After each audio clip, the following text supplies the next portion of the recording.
Lots of stuff coming out of President Trump's face. Yeah, lots of stuff. And most of it isn't very good. Plus, some staffing chaos over at the White House. We'll talk about all of these things and more. I'm Ben Shapiro. This is The Ben Shapiro Show. So if you sense some ennui in me, if you sense a little bit of tiredness, that's because I was up at 2 o'clock in the morning Pacific time so I could fly back and do the show. But never fear, we shall soldier through, because I mean, that's just the kind of people we are. Through rain, through sleet, through snow, through hail, we must not let the Shapiro Show fail. So we will do all of the coverage of the news in just a second, and many a piece of news there be. So we'll get to all of those things. First, I want to say thank you to our sponsors over at Skillshare. So, yeah, you are trying to make a living for yourself. And more than that, you're trying to increase your living. You're trying to make a better wage. You're trying to stump for that better job. You're trying to start a side business. Well, that's where Skillshare comes in. It's an online learning platform with over 18,000 classes in design, business, technology, and more. So it's classes in graphic design, social media marketing, illustration, mobile photography. People around here, they're taking these classes all the time because if they don't take the classes and make their skill set better, they get fired. So it's good that they're taking classes over at Skillshare. It's also a good thing for you to take classes over at Skillshare because now you have a whole set of skills you can put down on your resume. And all of these classes are taught by experts. They're 45 minutes long. They're really top-notch. They are really good. They really work. I've used a couple of them. Took one on SEO marketing. Also took one on watercolors, which helps me relax after I'm done fomenting rebellion in this show. Join the millions of students already learning on Skillshare today with a special offer just for my listeners. Get 2 months of Skillshare for just 99 cents. So they're offering my listeners right now 2 months of unlimited access to over 18,000 classes for just 99 cents. So you go to Skillshare.com/Shapiro for that deal. Skillshare.com/Shapiro. Again, when you use /Shapiro, you get 2 months for just 99 cents of unlimited access. So you can check it out, see whether you like it. I promise you will. It's fantastic. Skillshare.com/Shapiro to get your 2 months for 99 cents. Skillshare.com/Shapiro. Also use /Shapiro so they know that we sent you. All right. So yesterday, the President of the United States decided that he was going to hold another one of these open meetings with Democrats and Republicans in front of the cameras. Now, usually in front of the cameras, the president tries to please members of both parties. The president, above all, is a performer, right? He's a guy who's on reality TV. He's been on the cover of every magazine. He's been performing every single, all the time for years on end. And that performance does not stop just because he's the president of the United States. So when a camera is on, when the red light is on, he's performing. And what that usually means is that he's trying to cater to the people in the room. So when he's performing at CPAC and the red lights are on there, he's saying what CPAC wants to hear. And when he's in front of the NRA, then he is saying what the NRA wants to hear. And when he is in front of a bunch of Democrats and Republicans, he's saying what he thinks a lot of the Democrats want to hear. And that's basically how it went yesterday. Now, we're going to analyze this on two levels. One is, did he mean any of this? Is it real? And two is, what did he just say? Because we sort of always have to separate out these two things. What he said and is it important? These are two separate questions because the president says a lot of stuff, a lot of crap comes out of that face. So the question is, was the stuff that he said good or was it bad? And two, was it important? We'll answer the second question first. I don't think the stuff that he said was important. He's going to have to get through legislation through Congress. Republicans run Congress. They're not going to do any of the things that he wants them to do here because they don't have the votes for it. The reason I say this is because the president did exactly the same thing with DACA. You recall that he had a meeting with a bunch of Democrats, and at that meeting on DACA, he specifically said that he would be fine with passing a clean DACA bill. We mocked him up and down for it. It was ridiculous. He said that he was fine with a clean amnesty bill and no border security measures. And Kevin McCarthy, the House Majority Leader, had to jump in and say, Mr. President, you mean that you want border security? And Trump said, yeah, that's what I mean. I mean, I want a clean bill with border security, which is not originally what he said.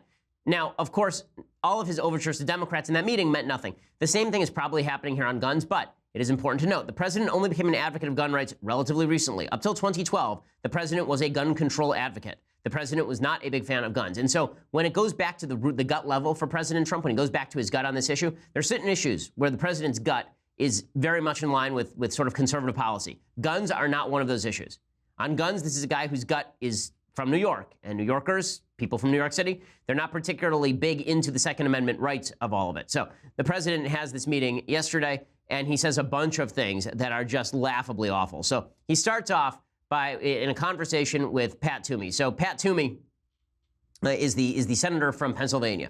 Now, in order for you to understand how absurd it is what President Trump says right here, you have to understand that Pat Toomey is one of the leftmost members of the U.S. Senate on guns. So in 2013, it was Pat Toomey who proposed a piece of legislation in the aftermath of Sandy Hook with Senator Joe Manchin from West Virginia, a Democrat. And that piece of legislation would have forced federal background checks for any sale of any weapon in the United States except between family members or close friends. So if I wanted to sell a gun to somebody in the office with whom I was not friendly, then I would have to go to a federally licensed firearms dealer. Now, the only way to enforce that, the problem with this policy, is the only way to enforce that law is that you actually have to have a full gun registry. Because in order for the government to keep track of how I sold my gun to somebody, they have to know that I owned the gun in the first place. Right? A federally licensed firearm dealer keeps records with the federal government. They know how many guns are in that gun shop. And so when that firearms dealer is requested for records by the NRA, by the ATF, then the ATF knows that where the guns were, how they were transferred, and all the rest of it. That would have set up a gun registry in the United States. Gun registries are a really troubling concept. You really don't want the government knowing who has a gun and where, because it's none of the government's business. There are two purposes to the Second Amendment. One is self-defense, in which case you don't really care about the government knowing you have a gun. And the second is being free of government tyranny. And in that case, you really don't want the government to know who has how many guns and where. And obviously, there's a certain amount of knowledge the government has with regard to federally licensed firearms dealers, but having a full gun registry is not quite the same thing as all that. The government would have to come into your house and check every so often. The government would have to figure out whether you were telling the truth. The government could theoretically charge you with perjury for lying on federal forms if you did not fill out the forms properly in these hand-to-hand transfers. In any case, the Manchin-Toomey bill went down to defeat. It got 54 votes in the Senate. It could not hit 60. But Toomey, who had proposed it, was bucking the NRA when he proposed that. So Toomey, actually, his NRA rating was demoted from an A to a C. And it was demoted from an A to a C. Not only was it demoted from an A to a C, in 2014, the NRA declined to endorse Toomey. So they had endorsed Toomey in his last senatorial race, and then they unendorsed Toomey in 2008. So that's how seriously the NRA took all of this, and that's how much at odds Toomey was with the NRA. Well, Trump, because he always wants to be the guy saying the brashest thing in the room, he starts ripping into Toomey for some reason and suggesting that Toomey is a tool of the NRA, which is just idiotic. It doesn't make sense that I have to wait till I'm 21 to get a handgun, but I can get this weapon at 18. I don't know. So I was just curious as to what you did in your bill. We didn't address it, Mr. President. Look, I think you know why? Because you're afraid of the NRA, right? No, an issue. No, the NRA 5 years ago. Yeah, it's a big issue right now. A lot of people look at all the staffers. Even Manchin is going, he's not afraid of the NRA. He and I partnered on the legislation. What the hell are you talking about? But Trump is accusing Toomey of being afraid of the NRA, which is just great press for the NRA, considering the entire Democratic Party and the media have been claiming that the real reason Republicans are pro-gun is because they're afraid of the NRA. So well done, Mr. President, for doubling down on that idiotic message. Then the president went even further, and that's the clip we're about to show you where Dianne Feinstein jumps for joy.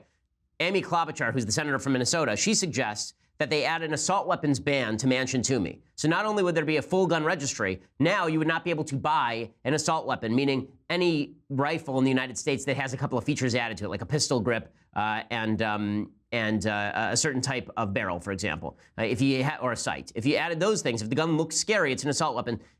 Republicans have opposed this forever. Amy Klobuchar says, why don't we do it? And Trump immediately says, yeah, let's wrap that up into an even bigger gun control package. And watch Dianne Feinstein's reaction. Dianne Feinstein is 84 years old, but suddenly she's a little girl again. Dianne Feinstein, she's been my senator virtually my entire life. She's been senator here since I was 10 years old, Dianne Feinstein, or 9 years old. I have never seen Dianne Feinstein smile, ever, not once on tape. Like there's this myth that once Dianne Feinstein smiled and a rainbow came out. Like she's not a big laugher and a big smiler. Okay, watch as she turns into a small child clapping for glee, like my kids when I give them chocolate when Trump says this about assault weapons. It's really amazing. Just doing something on this background check issue and using that as a base, and then I would like to add some of these other things we've talked about, I think would make a major difference. So if you could add that to this bill, that would be great, Diane. If you could add what you have also, and I think you can, into the bill. Yeah. So Joe, are you ready? Can you do that? Joe, can you do that? Pat, can you add some of the things? You're not going to agree with it. If you help. Well, no, I'll help, but can you add what Amy and what Diane have? Can we add them in? And I know you can add what John has. I have another. Okay, and look at the Republicans. They're all like, what is going on now? Like Cornyn, who's sitting right next to Trump, you can see he's putting his hand to his mouth like, this can't be happening. This isn't real. Like, Trump really doesn't know what he's saying here. And Dianne Feinstein knows exactly what Trump's saying. Again, she's 84 years old, and suddenly she's my 4-year-old daughter. She's so gleeful. If you are saying things about guns that are making Dianne Feinstein gleeful, let me suggest that you have undermined the Second Amendment and that you are not standing with conservative ideas on the Second Amendment. Okay, then it gets even worse. So he turns to Cornyn, who's sitting right next to him, and he says, you know what we should do? We should actually do a comprehensive gun reform, like a big, big bill, like a big historic bill. And you can see Cornyn going, what the hell is going on? Like, was he dropped on his head this morning? Did he wake up on the wrong side of the bed? Was it invasion of the body snatchers? Like, what in the world? Look at John Cornyn's face here. And John, Fix Nix has some really good things in it, but it would be nice if we could add everything onto it. And maybe you change the title, all right? The U.S. background check bill or whatever. But your bill is really good and really important, having to do with a certain aspect. But maybe we could make it much more comprehensive and have one bill instead of 15 different bills that nobody knows what's happening. If we can get 60 votes for it, Mr. President, I think I'm all you can. for it. Honestly, I think, look, I really... So that's where Cornyn steps in. He goes, Mr. President, you're acting like a child. We need 60 votes, and we're not going to get it. So the president, of course, just completely overlooks this. It was just ridiculous on every possible level. And it gets even more ridiculous. Okay, so this is the thing that is most ridiculous and had people really up in arms, as they should be. So the president is talking about, so Vice President Pence starts talking about a proposal that was first made by David French, a proposal that I back, for gun violence restraining orders. Gun violence restraining orders are a process that we have here in California where close family and friends can apply to a court to have your gun rights temporarily suspended if they show, past a certain burden of proof, that there is evidence that you are a danger to yourself or others. And then there is a hearing. Right, so there's due process. So the due process can go in a couple ways. You could have the hearing before the guns are removed, or you could have a preliminary hearing in which all of the evidence is shown, and then the guns are temporarily removed because we don't want people sitting around there with guns, and then the guy realizes that the cops are going to come take away his guns. He goes, shoots up the school.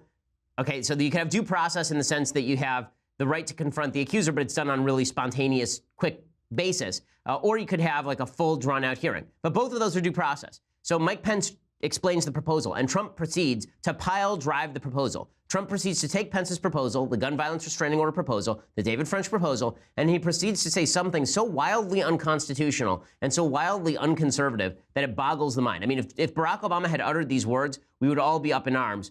The reason that it's different if Obama had said them than Trump saying them, honestly, is that Obama knew what he was talking about on these issues, and Trump clearly doesn't. Anyway, here's Mike Pence saying something smart, and then Donald Trump following up with something so egregiously stupid that minds of small children were blown all over the country. Because a lot of times, by the time you go to court, it takes so long to go to court to get the due process procedures.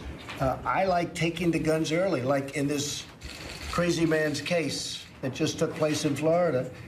He had a lot of firearms. They saw everything. To go to court would have taken a long time. So you could do exactly what you're saying, but take the guns first, go through due process second. Okay, that's not what due process is. The reason this is a problem is not because anybody wants mentally ill, violent people to have guns. Nobody wants that. But it is astonishing to me that the same people on the left who are afraid of Trump becoming an authoritarian are sitting there laughing with glee when the President of the United States says somebody applies to have somebody else's gun rights taken away, and we should all just shrug. I mean, honestly, that's what the President of the United States says right there. The President of the United States just said that you should be able to go into the police, should be able to go into your house. I should be able to go to the cops and say to them, my next door neighbor's crazy, and not show any evidence, right? There's no due process. I just call up and I say, tip, next door neighbor's crazy. And the cops go and take that guy's guns and maybe arrest him, right? And then later comes the due process. We fought an entire revolution to prohibit this sort of thing. We fought an entire revolution so that there would be a right to habeas corpus, so you know why you're being arrested and your rights are being violated. We fought an entire revolution so there are no ex post facto laws that were specifically designed after the fact in order to get certain people. None of this is part of the constitutional order. But the president, who is a Republican, was sitting there saying this stuff with a straight face. Now, this brings us to our I'll get to the last question as to whether any of this is important in a second. He didn't even stop there.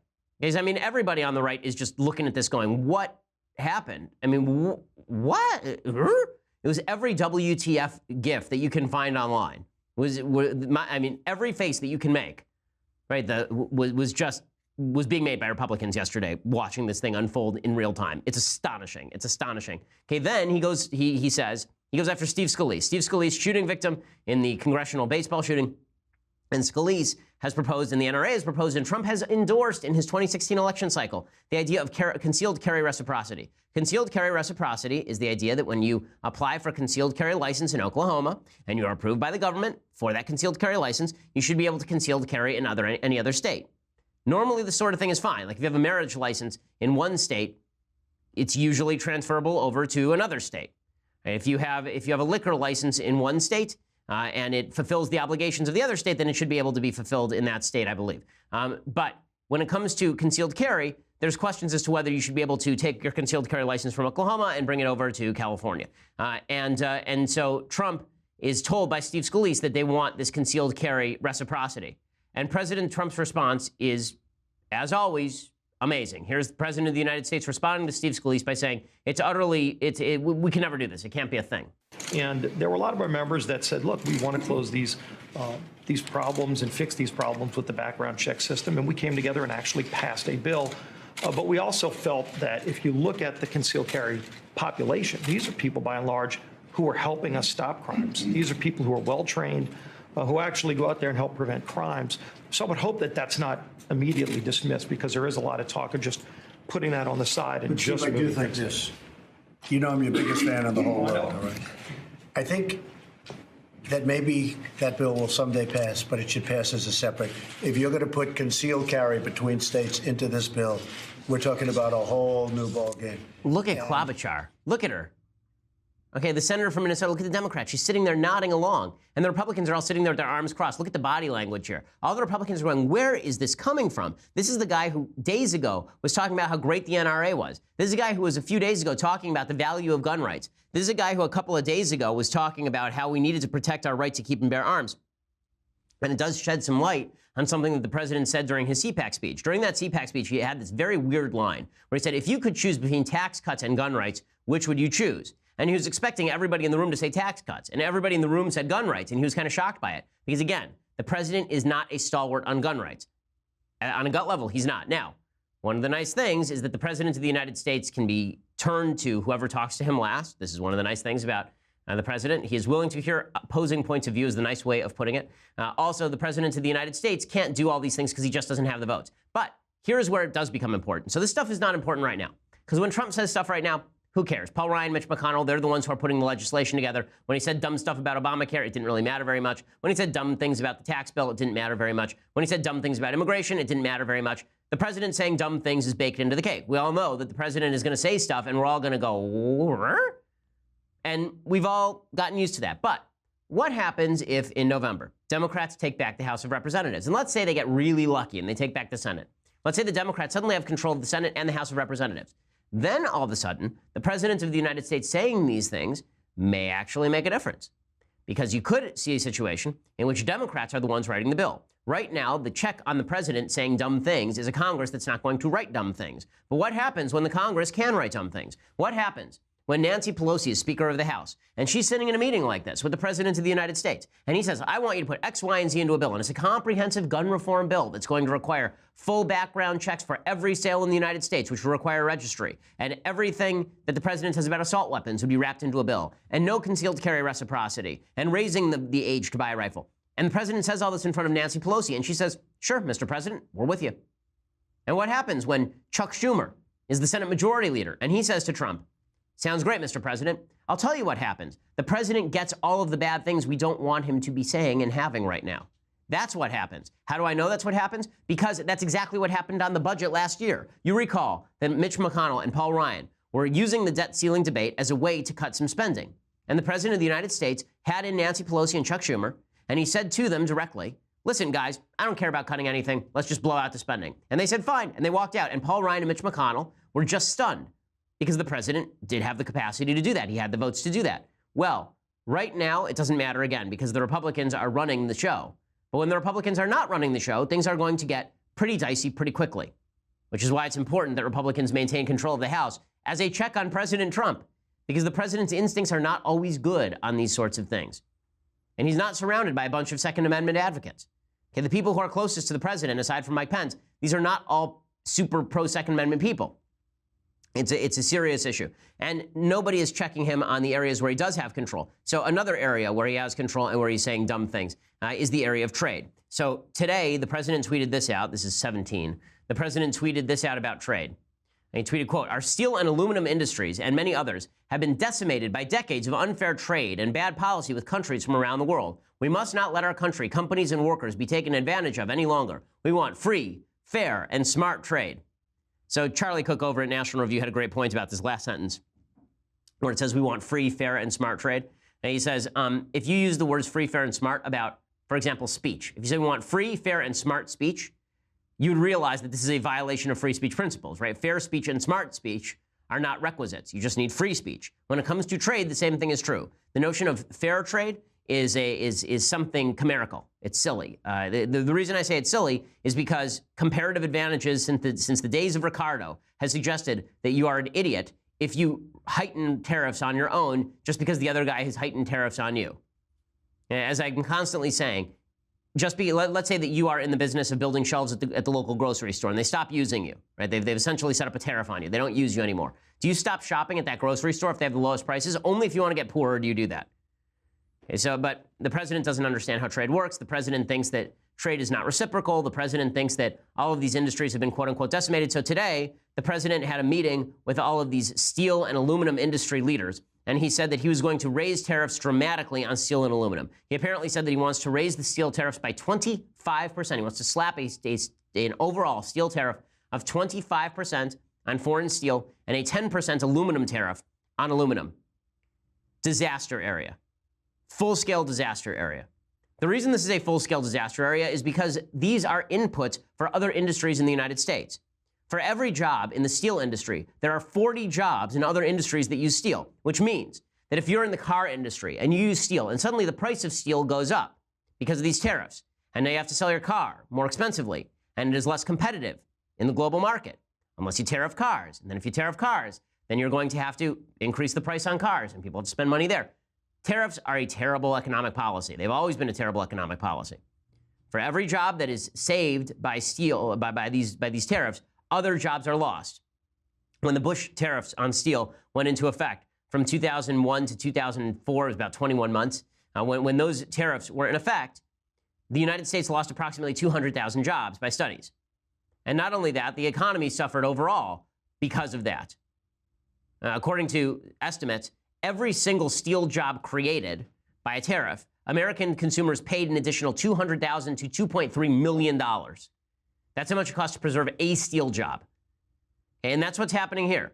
Remember, there are industries in the United States, like the beer industry uses aluminum to make its cans. Anheuser-Busch came out today. They said this is idiotic. You just raised the price of beer on everybody who wants to buy Anheuser-Busch beer. You want to buy a Miller Lite? Well, now you are going to be paying a higher price for that watered-down beer. And this is not good policy. It's just ignorant. I mean, when he says that the steel and aluminum industries in the United States have been decimated by decades of unfair trade, it's not true. It's just not factually true.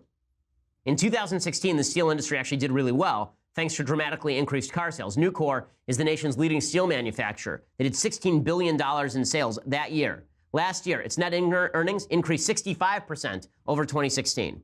The average salary at that company, by the way, is $80,000. Most job loss at Nucor has happened thanks to technological advances, not thanks to foreign trade. Right now, 70% of all steel sold in the United States is American steel. As for the argument that we need steel tariffs in order to protect the capacity of our military to have steel to use for its weaponry, that's like 3% of all the steel production in the United States would have to be used for a full-scale military mobilization in the United States. It's just not true either. By the way, it's not just Nucor, which their stock price in 2000 was $12. Today it's $65, so obviously they're not doing that badly. U.S. Steel boomed in 2017. In Q4 of 2016, net earnings were $47 million, but by Q4 of 2017, net earnings were $136 million. They had a massive boom last year. Steel Dynamics showed an operating income of $1.1 billion last year. As for America's production of raw steel, we're producing about the same amount of raw steel that we were producing in 1980. It's been pretty consistent for the last 3.5 decades. Almost 4 decades. Cato Institute trade lawyer Scott Lincecum points out, again, that U.S. steel production rose 5% last year. There are already 160 duties on steel imports, and if you think this is just a way to screw China because China is dumping its cheap steel on us, nonsense. China ranks 11th in steel importation into the United States. Okay, how about, and again, the most important thing here is the number of jobs that this is going to cost in another industry. The CFO of Anheuser-Busch said this, quote, about 2 million jobs depend on America's beer industry. We urge the Department of Commerce and U.S. President Trump to consider the impact of trade restriction tariffs. Okay, but he's not going to reconsider it because this is something that he has power over. And right now he's feeling particularly threatened, the President of the United States.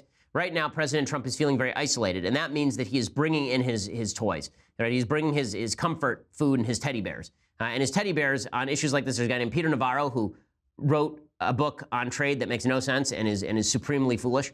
And he is Trump's guru on trade because Trump has always felt that America is getting screwed because Trump's vision of what American industry is guys who are working a blue-collar job in downtown Manhattan building a building with steel. He's got a very 1955 version of what American industry looks like. That's not what American industry looks like right now. The job loss in the steel industry has been brought about by technological change. And of course, the vast majority of jobs in this country are no longer in manufacturing, they're in the service industry. When the president says that I'm supposed to pay more for a car to preserve that steel job, what he's really doing is penalizing me for being in an industry that's more efficient than the steel industry has been on a global level. We, by the way, are still the #2 producers of all steel on planet Earth. But again, this is bad economics from the president. The president is just saying things, except this time he's actually going to do it. So next week he's supposed to impose these tariffs, and the market is reacting just exactly how you would think it is reacting, right? This is going to be a big trade war because not only is it going to have a significant impact on the steel industry and industries that are fed by steel in the United States, it's going to have impact on other industries because other countries are going to raise their tariffs on us in retaliation. They shouldn't, but they will in an attempt to back us down. Right? They're going to now raise their own tariffs. So today, as of this point, the stock market has been dropping pretty precipitously. It has tumbled 600 points over the tariff talks. So it finally stabilized after a really bad month. February was a crappy month for the stock market. Today, the Dow Jones Industrial Average is down 490 points to this point. And it's taken a big dip. That's after it took a bunch of huge dips last month. So well done, President Trump. Just by you announcing these tariffs, you sunk the stock market 500 points. It won't end there, by the way. There's still a lot of doubt as to whether this actually gets imposed because, again, Trump says so many things. But it is not true that, the president of the United States saying these things does have an impact if he ends up imposing them. So this is why I say on gun policy, I think people are cutting him a lot of slack because they don't think it's actually going to happen. But when it comes to trade policy, the president does have the unilateral authority to raise tariffs this way. And this could be a full-scale disaster for the economy. It could be a real disaster for a number of industries, especially if he decides that he is going to go to trade war with every country that slaps tariffs on us, because you could see this escalating.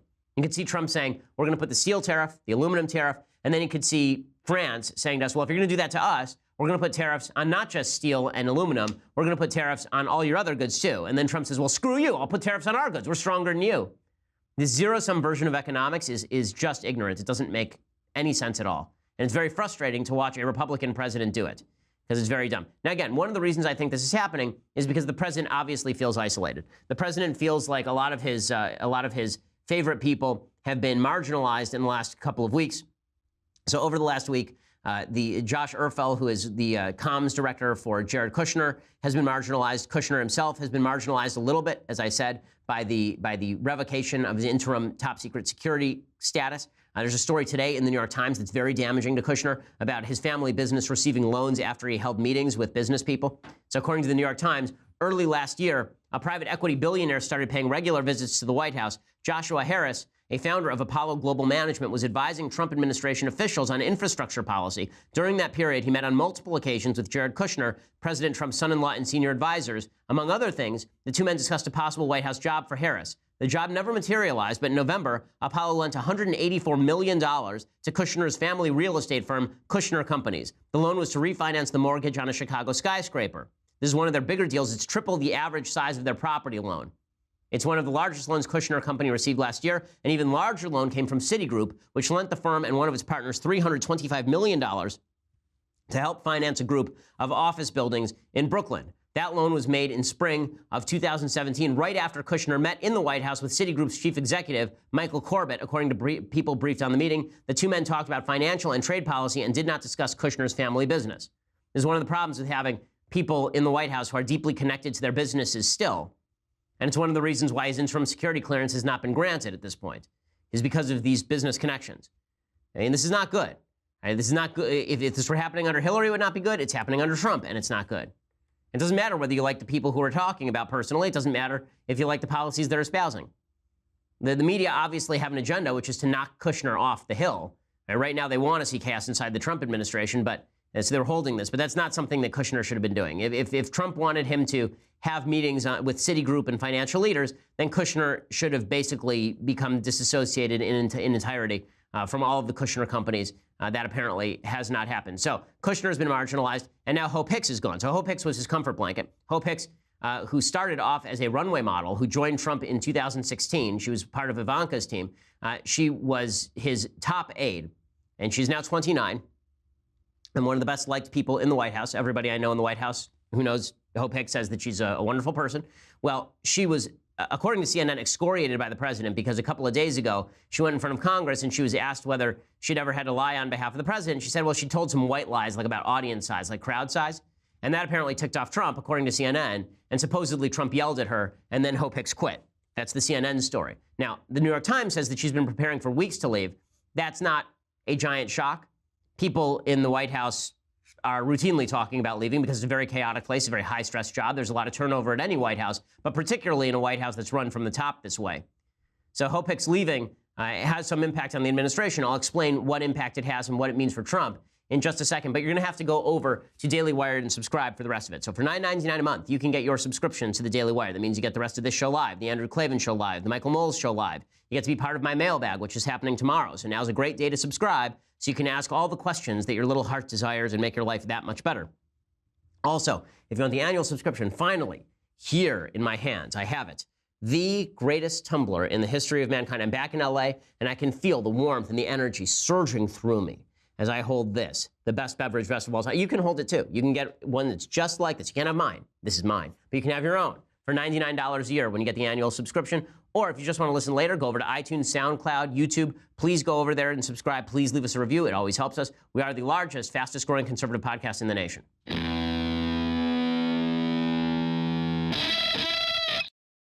So as I say, Hope Hicks has sort of been pushed to the side.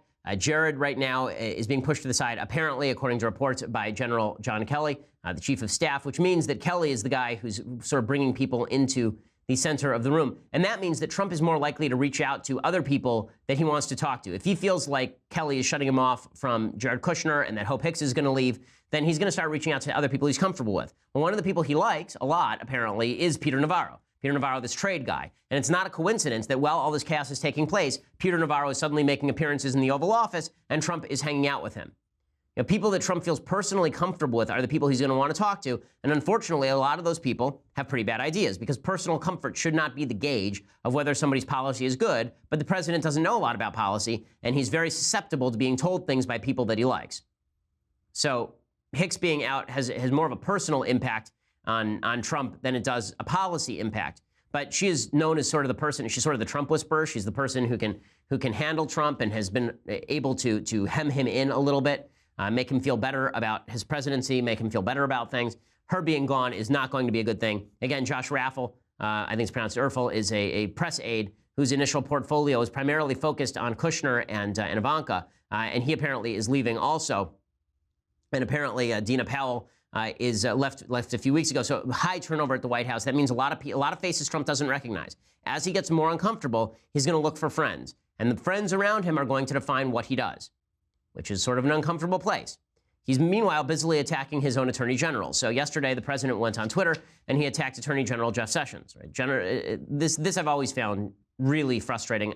Attorney General Sessions, I've met him a few times when he was Senator Sessions. I think that Senator Sessions is a rock solid red state Republican. I disagree with him on trade. I disagree with him in certain areas of immigration, but he was the very first guy to endorse Trump. I mean, the first major voice to endorse Trump very, very early in the campaign, a real Trump loyalist. And as AG, Trump has just beaten the crap out of him publicly. So this is really in bad taste. One of the things I like about Sessions is that Sessions does have a strong sense of what he is supposed to do as the Attorney General, that his job is not to just be the wingman for the president. Now, Trump doesn't like that because he looks at the Obama administration and he says, Eric Holder was Obama's wingman. Why can't you be my wingman?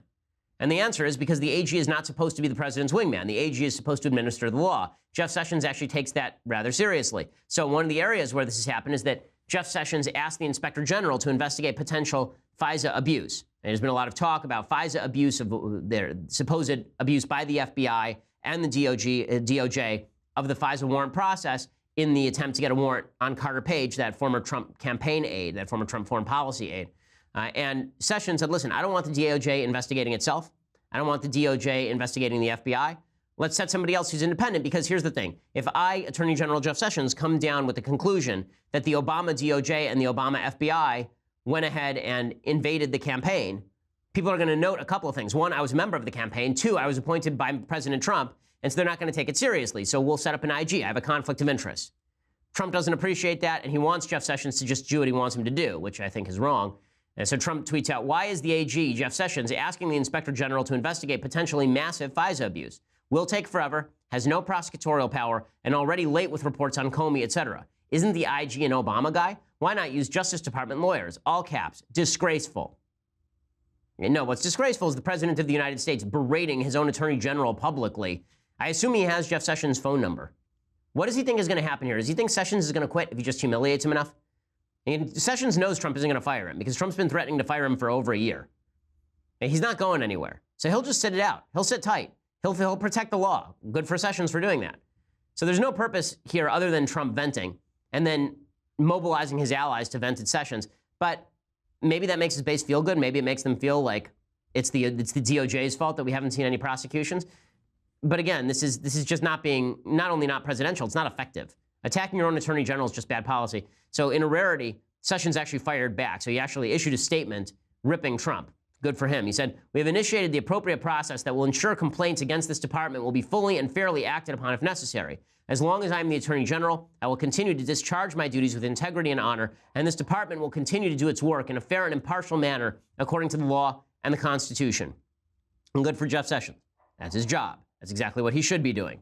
So it's an absurdity that the president is attacking his own Attorney General. So very bad 48 hours for the president. It's attacking his own Attorney General, dumping all over gun rights, and then talking about raising tariffs dramatically that would have a serious impact on the economic growth that he's attempting to reach. So very bad 48 hours for the president. And again, I think this is what the president looks like when he's unmoored, which is why you have to have checks in the White House. It's why you have to have good people surrounding him. It's why you need a Republican Congress. If you had a Democratic Congress and a bunch of advisors around the president telling him to do the popular thing with Democrats, this presidency could go sideways very quickly. So while there was talk last week about the president being an ideological leader of the conservative movement, that is not true. The president has governed like a conservative so far, but he's not an ideological leader. He's a vehicle for the conservative movement. That means that if the conservative movement doesn't call him out, if the conservative movement doesn't provide a check when he commits anti-conservative heresies, then there's a possibility that Trump moves significantly to the left. And again, if the Democrats were smart, they would know this. If the Democrats had any brains at all, they would spend all day just praising Trump. It's what they would do. They'd spend every day, all day, talking about how Trump is generous, Trump is kind, Trump is wonderful. Right? They'd be like all of the characters in Manchurian Candidate talking about Raymond Burr and what a wonderful, generous human being he is. And Trump would buy that. Because the man doesn't, I mean, this is the danger of having someone in the Oval Office who doesn't have an ideology. So far, it hasn't hurt. Those checks and balances have worked. I only hope they continue to work. I'll praise them. I'll praise the president when they do work and when he does the right thing. The last 48 hours has not been that time to do the right thing. Now, speaking of the radicalism of the Democrats, and when you look at the Democrats themselves, they have radicalized. So if they were smart, as I say, they'd be triangulating with Trump. They would be attempting to make overtures to Trump. They could probably get half their agenda done with Trump if they did that. But they're radicalizing pretty quickly. So there are a bunch of top Democrats who attended a Louis Farrakhan speech. Jake Tapper over at CNN, who I criticized pretty heavily last week for what I thought was an egregiously awful town hall. And then I praised this week for doing an interview with the Sheriff Scott Israel in Parkland, Florida. He did a tweet storm yesterday that I think is quite good, where he attacked Democrats who attended Louis Farrakhan's speech. It is an amazing thing that the mainstream media think it utterly not worthy of note that Louis Farrakhan, an open anti-Semite, an open racist, and a generalized piece of crap, that this guy is treated as a celebrity by so many top-level Democrats, including Democrats in the Congressional Black Caucus. Here are some clips of Louis Farrakhan talking, and there were Democrats at the speech, top-level Democrats at the speech. I don't care what they put on me. The government is my enemy.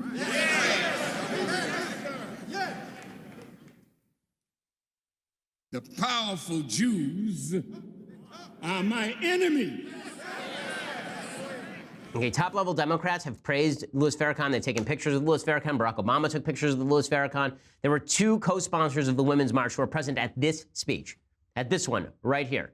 Okay, and Democrats apparently had nothing to say about that. They will be at the Women's March again. The radicalism of the Democrats, there's a lot of talk about the alt-right in the last election cycle. I think it was fully merited. I was one of the people doing the talking. The Democrats are equally radical when it comes to Louis Farrakhan. They have a blind spot for anti-Semitism so long as that anti-Semitism is coming from parts of the community that are not white.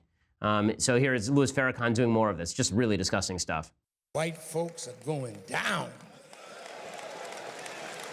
And Satan is going down.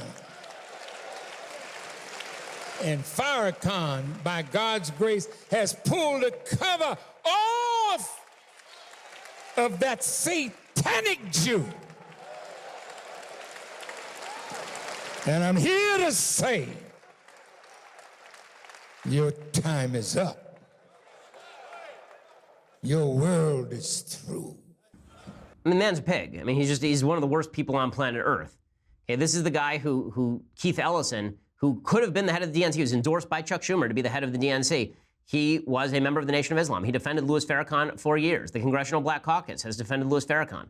Okay, the Democrats are so radical that it's unlikely they would have the brains to actually triangulate with Trump. But their radicalism is also, they're allowed to get away with it. You know, there was a poll yesterday that showed 57% of Americans supposedly think Trump is a racist. It's like 20% of Republicans and 80+% of Democrats.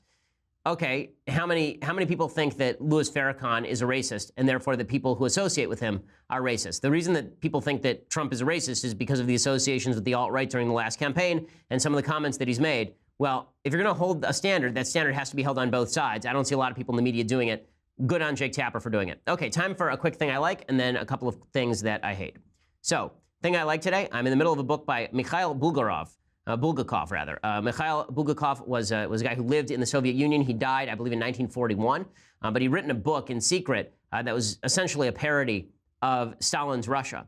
It was recommended to me, actually, by Jordan Peterson. And it's quite an interesting book. I'm only about halfway through it. But it is a funny book. Basically, the concept is that you are in Stalin's Russia, and suddenly Satan shows up and starts having conversations with all the people there.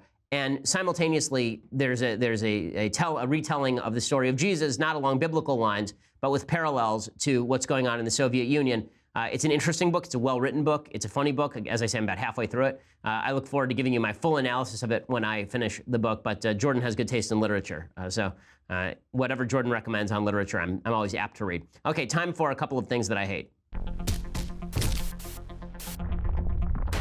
All right, so let's begin with a flashback. So in the 2012 election cycle, you will remember that the president of the United States at that point said that the 1980s had called and wanted their foreign policy back because Mitt Romney said Russia was a geopolitical threat. And the 1980s are now calling to ask for their foreign policy back. Okay, and then Vladimir Putin today announced that he had developed invincible nuclear weapons that can hit anywhere in the world and cannot be stopped by missile defense systems. So while the president of the United States, Obama, was sleeping on Russia not only interfered in our election, they also were building these weapons. Now, President Trump has been a lot harsher on Russia. He should be even harsher than that. But again, Democrats don't have a lot of ground to stand on when they talk about the Russian threat and then talk about how terrible Trump is on Russia. Okay, other things that I hate. So Chuck Schumer, I talked about the radicalism of the Democrats on race. Chuck Schumer demonstrated it full scale yesterday. So he was talking on the floor of the Senate about a judicial nominee that President Trump had put forward, and he issues just a blatantly racist statement, and everybody overlooks it because it's racism against white people.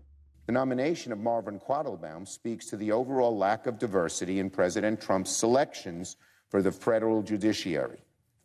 Mr. Quattlebaum replaces not one, but two scuttled Obama nominees who were African American. It's long past time that the judiciary starts looking a lot more like the America it represents. Having a diversity of views and experience on the federal bench is necessary for the equal administration of justice. I'll be voting no on the Quattlebaum nomination. Okay, this is quite disgusting. What he is saying, of course, is that if you are white, you shouldn't have a judicial job. If you are black, then you should have a judicial job. He is judging people specifically based on the color of their skin, and then suggesting, just as Justice Sotomayor once did, that if you are a wise Latina woman, you have a different perspective on the law. Okay, the whole point of law is that it's supposed to be a rule of law, not of men or women. You're not supposed to use your personal experience to decide cases. You're not supposed to use your race to decide cases. You're supposed to use the words of the law to decide cases. Unfortunately, Democrats don't care about that any longer. They've moved into this intersectional quagmire from which they're having difficulty escaping. If they want Trump to win re-election, they should keep going with exactly this kind of stuff.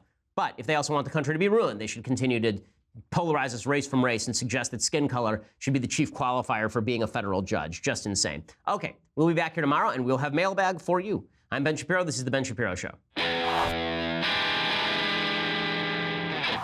The Ben Shapiro Show is produced by Mathis Glover, executive producer Jeremy Boring, senior producer Jonathan Hay. Our technical producer is Austin Stevens, edited by Alex Zingaro. Audio is mixed by Mike Coromina. Hair and makeup is by Jesua Alvera. The Ben Shapiro Show is a Daily Wire Forward Publishing production. Copyright Forward Publishing 2018.